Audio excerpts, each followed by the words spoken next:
Olá, hoje é o nosso quarto e último episódio da série sobre telenovela e vai falar sobre o merchandising social. O Depois da Aula começa agora.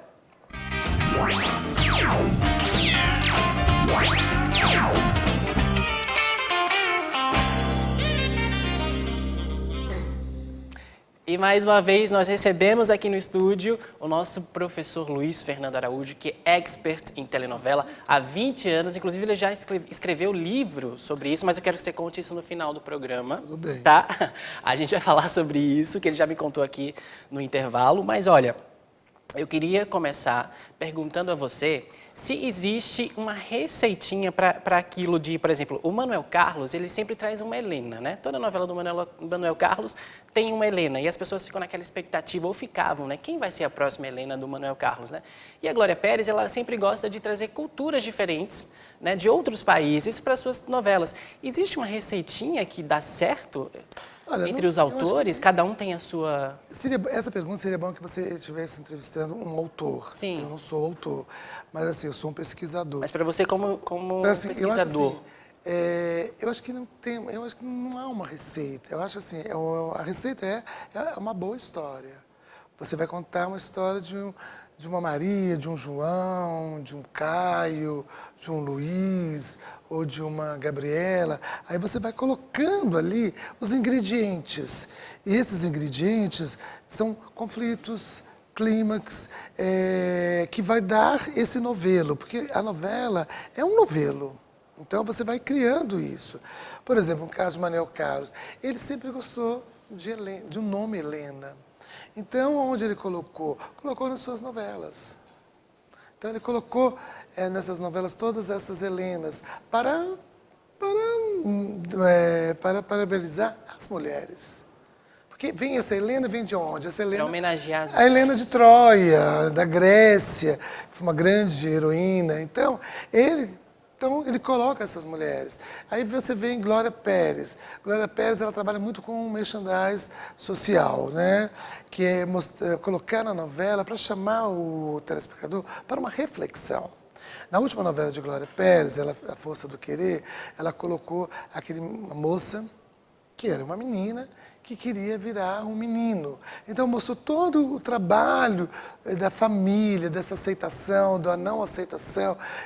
O pai aceitava mais, o personagem da Maria Fernanda Cândido não aceitava. Então, tudo isso para refletir. E para refletir também a nossa sociedade. Daqui a pouco eu vou ter alunos que são... Daqui a pouco eu vou ver na rua isso. E tem que receber bem. Entendeu? Então a novela tem essa questão, fazer essa reflexão. Eu acho importante isso. Importante. Essa novela do Valci Carrasco vem agora um personagem que vai ser filho do Marcos Nanini. Na primeira fase era menino.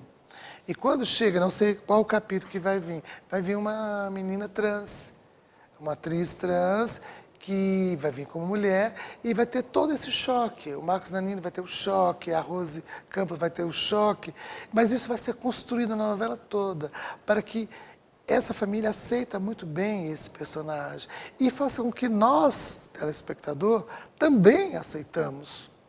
Por que Agora, não? falando em Glória Pérez, ela sempre traz esses assuntos que geram debate nacional, né? Como, por exemplo, eu acho isso em importante. Salve Jorge, né? Que ela falou sobre o tráfico de meninas, né? Lá fora do país. Só que é assim, aquilo que quando eu estudei para fazer meus mestrado e o meu doutorado, quando está a novela durando, quando a novela está lá, os 6 meses de duração, tudo bem, vamos discutir, vamos ver tudo isso. Mas depois que acaba, essa discussão acaba também. Eu acho que tem que continuar. Que perde em algum momento. Perde, né? tem que continuar. Por exemplo, a novela das 6 está discutindo, a Duca e a Thelma, elas estão discutindo os refugiados, a história dos refugiados, os refugiados da Síria, chegando no Brasil, chegando com uma nova cultura, aceitando se nós vamos aceitar esse povo que está entrando no nosso país. É uma realidade do a nosso nossa país, cultura. né? O que é uma cultura? A cultura é um hábito, costume de um povo. Nós temos aqui a nossa cultura é híbrida, é uma mistura. Mas então, e esse povo chegando, eles já têm a cultura deles, eles já têm a língua deles, então eles têm que perder um pouco a cultura deles, eles têm que perder um pouco a língua deles para se adaptar, melhor, obrigado, se adaptar à língua brasileira, à nossa língua portuguesa, que é uma língua muito difícil. E aos nossos costumes também, né? Então, nossos costumes. Então, de repente, a novela está chamando isso a atenção. Você vê a novela das 6, tem uma ONG lá que está mostrando isso. Muito bem devagar, mas está mostrando, para chamar a atenção. Eu acho que, por exemplo, na minha tese de doutorado, eu discuto isso, que a novela tem que ir para a sala de aula. Por que ir para a sala de aula? Para ter essa discussão que eu e você estamos fazendo agora aqui. Então, eu quero discutir isso, é o meu sonho discutir a estrutura da novela, esses merchandise social que ela coloca dentro do capítulo, dentro da trama, para ser discutido. Eu acho isso importante. Não podemos... Eu detesto pessoas que falam assim, eu odeio novela, eu detesto novela, porque não tem um senso crítico. Você tem que assistir, mas com senso crítico. Olha, eu gosto... Daquelas pessoas que inferiorizam eu odeio a pessoas telenovela. assim, eu não gosto de você. Agora, eu quero saber por que eu não gosto de você. Tem que dar uma razão. Ela não tem um pra mim. argumento, né? Não tem um argumento. Eu não gosto de novela. Na minha época, meu pai não falava, não pode ver novela, porque novela não é para homem, novela é só para mulher. Isso é um conceito muito esdrúxulo, horrível. Novela é para todos e leva essa discussão para todos.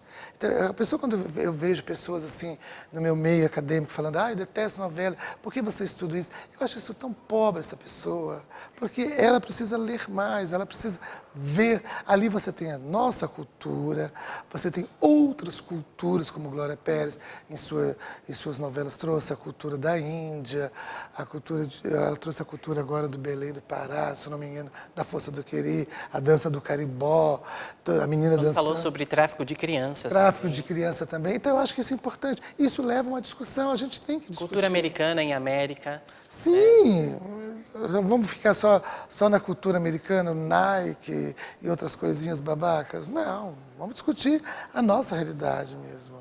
Agora, a primeira novela que trouxe um merchandising social foi o Beto Rockefeller? Olha, o Beto Rockefeller foi uma novela que eu hoje gostaria que fizesse um remix. Quem sabe Silvio de Abreu mexa nisso. Porque foi uma novela que rompeu com as novelas mexicanas. Rompeu com as novelas de Glória Magadã, de sheiks, dessa coisa árabe.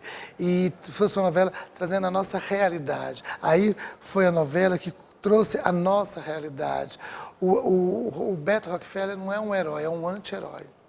Como o Mário de Andrade, na sua obra Macunaína, colocou Macunaína como nosso anti-herói, o anti-herói brasileiro. Então, Beto Rockefeller representou o anti-herói, o malandro que quer levar vantagem, que ia para a Rua Augusta com o seu carro, com o carro lá todo conversível, playboy. Isso deu tão certo, E né? deu certo porque quando todo mundo assistiu Beto Rockefeller, eu assisti também. Assustador isso. E quando eu assisti o Beto Rockefeller, você estava vendo ali a nossa realidade, a Augusta, que era uma das grandes ruas na época, uma das ruas mais chiques. Hoje não. Hoje não. Agora eu queria que você falasse sobre o seu livro, né? Porque você me falou que você tem livro publicado sobre o assunto. Eu tenho livros. É um livro ou mais de um livro? São 8. 8 livros? Eu escrevo livros para mim. Eu não escrevo livros para vender em nem livraria. Eu escrevo para dar para as pessoas que eu gosto. Ou para dar para alunos que eu gosto também. Então, por exemplo, meu primeiro livro foi A Telenovela e um Conto. A telenovela e um conto, o encontro dos dois, da telenovela e do conto. Ou seja, eu mostrei que os capítulos da telenovela é um conto. Cada dia você tem um conto. O que é um conto? É uma narrativa breve e curta. Então, o capítulo, hoje eu termino aquele capítulo, eu criei um conto. Eu fiz esse. Eu fiz no meu primeiro mestrado. No meu segundo mestrado, eu transformei a novela na estrutura do conto de fada. Eu peguei toda a estrutura do conto de fada e mostrei que cada capítulo ali tinha uma estrutura de conto de fada. O bem, o mal, o vilão, a mocinha, o herói. E, recentemente, no doutorado, eu fiz uma microtelenovela. Eu criei com meus alunos uma microtelenovela. Microtelenovela. Nós fizemos uma novela curtinha, de 15 minutos, nós gravamos ela, produzimos ela, escrevemos o roteiro e gravamos. E eu mostrei ali esse encontro do ensino-aprendizagem que a telenovela possibilitou a mim, como pesquisador, como professor, e para os meus alunos também. Nessa discussão que eu tive em sala de aula com eles, nós descobrimos que ali tinha uma estrutura narrativa, ali tinha personagem, então nós resgatamos outro. Os outros livros são gêneros literários, sobre o que é conto, o que é crônica. O outro também, eu tenho um grupo de pesquisa que eu trabalho com 10 pesquisadores, nós escrevemos sobre comunicação, educação e design. Então, tem um grupo que fala sobre comunicação, o outro que fala educação, que é a minha área, e o outro que fala sobre design. E, recentemente, eu fiz um livro infantil, As Aventuras de Baratinha Lindinha, uma baratinha negra, que mora no Amazonas e ajuda as pessoas, ajuda os outros animais ali, no sentido da gentileza, porque a gentileza, para mim, a gentileza gera gentileza. Se você é gentil, falta muito hoje em dia as pessoas serem gentil. Eu ando pelas ruas, eu falo bom dia, boa tarde, boa noite, ninguém me responde. Ninguém responde, é isso que a minha mãe fala muito sobre isso. Eu quero morrer com isso. Então, e essa baratinha lindinha, ela tem essa questão de chamar a atenção do meu leitor para a gentileza. Pra gentileza. A gente precisa de pessoas mais gentis, precisamos ser mais gentis, né? Gente. Bom, professor, eu ficaria aqui conversando com você por mais tempo, porque é um assunto que eu gosto, né? Eu também. Assunto que está rendendo, mas o tempo acabou.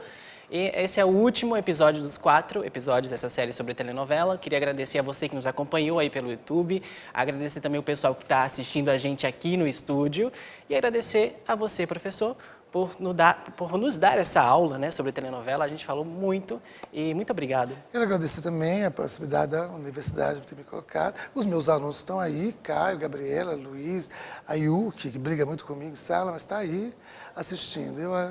Obrigado a vocês. Bom, a gente fica por aqui. Muito obrigado a você e até o próximo Depois da Aula. Tchau!